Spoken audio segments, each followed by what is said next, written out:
je suppose, au courant avec ce qui se passe entre la Macédoine et la Bulgarie. Vous avez le dossier. Vous avez été déjà en Bulgarie. Vous êtes passé 4 ans à Sofia comme numéro 2 dans l'ambassade française à Sofia. Quel est votre point de vue sur le problème?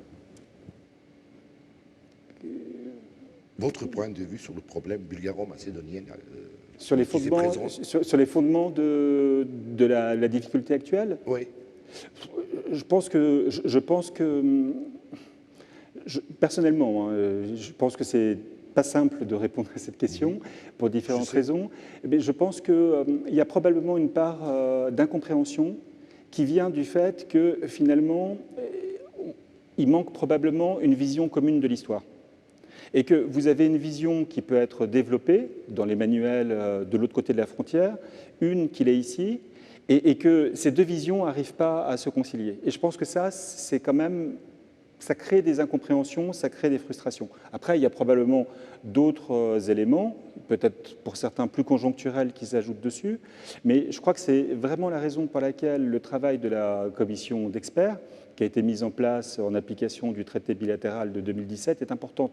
Parce qu'il faut vraiment un travail de fond qui soit accompli par des experts impartiaux, connaisseurs, objectifs, pour arriver précisément à développer cette vision commune.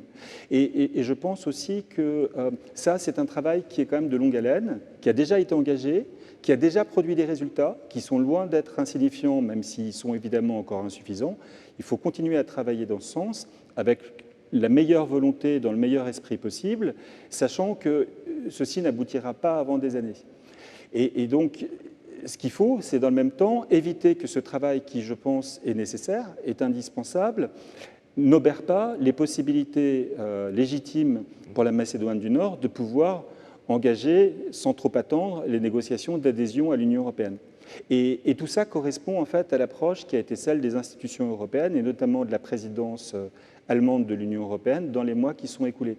L'idée était de distinguer entre les sujets ceux qui relèvent d'un traitement commun de long terme, notamment tout ce qui est lié à l'interprétation commune de l'histoire, et puis d'autre part, arriver à s'entendre sur des sujets qui sont sensibles, qui peuvent être liés, par exemple, à l'usage du nom raccourci du pays, quelques autres sujets encore, pour permettre, sur la base de cet entendement commun, de lever la situation de blocage qu'on connaît actuellement.